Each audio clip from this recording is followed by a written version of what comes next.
plus 2 années, a été construite la chapelle Saint-Thiébaut de Thann. Quel est le rapport? Eh bien, tout simplement que le flux commercial de passage entre l'Italie et le nord des Alpes passait maintenant par ici, suite à la construction de cette Teufelsbrücke qui permettait le franchissement du col du Gothard, qui avant était infranchissable.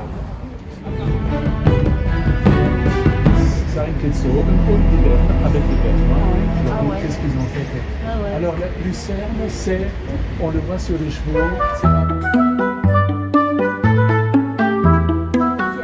Avec le monument du lion qui est derrière, avec le panorama, avec le jardin des glaciers, etc., etc.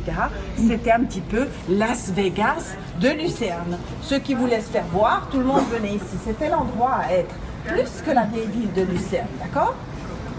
Alors, on reçoit la peinture, super. C'était évidemment intéressant pour tout le monde parce qu'à l'époque, c'était l'unique façon de s'informer de beaucoup de choses. Il n'y avait pas comme aujourd'hui l'Internet, Google, etc., etc. Le cinéma, ça n'existait pas encore. Et puis tout à coup, le cinéma arrive. Les gens ne s'intéressent plus au panorama. Fini. L'armée française, évidemment, avait aussi des soldats qui venaient du territoire de l'Algérie. L'Algérie, donc, faisait aussi partie d'une colonie, etc., etc. Et ils étaient habillés comme ça. Alors, imaginez-vous, ils arrivent en plein hiver, dans la vallée de Joux, dans un village, les Verrières, où ils avaient peut-être 200 habitants, 400 habitants, si je ne me trompe pas. Et ils arrivent avec des hommes de peau de couleur. C'est un choc, ils les regardent, évidemment. C'est quoi ces gens? Et l'autre problème, c'était les religions.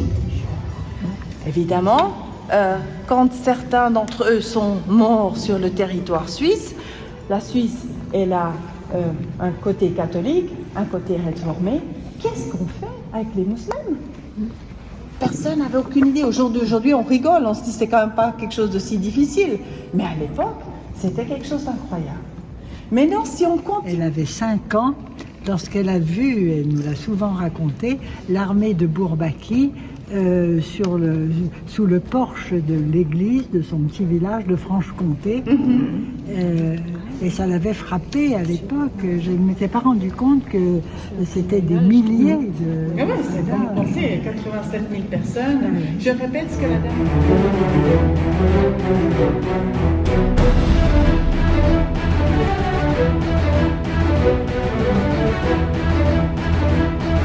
Et ils ont été massacrés le 10 juillet 1793. Alors pour montrer leur engagement vis-à-vis du roi de France, vous voyez la patte droite qui repose sur quelque chose, je ne sais pas ce que c'est, avec une fleur de lys. La fleur de lys représente la royauté française. Et pour bien montrer qu'ils étaient suisses, vous avez à gauche la croix. Un bouclier avec la croix suisse. Voilà. Oui.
De Monaco, le nôtre, ça vous le savez maintenant, qui s'appelait Albert Ier, a été assassiné ici par un de ses neveux pour une question d'héritage. Aïe, aïe, aïe.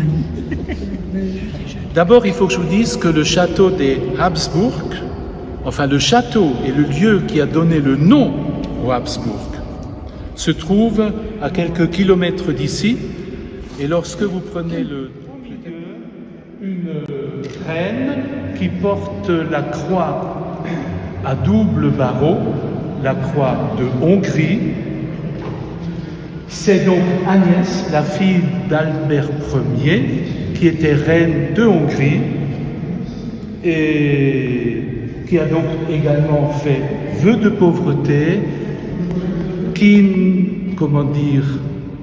n'a pas été nonne ou qui n'a pas été sœur chez les Clarisses, mais elle a vécu comme les franciscaines, comme les Clarisses.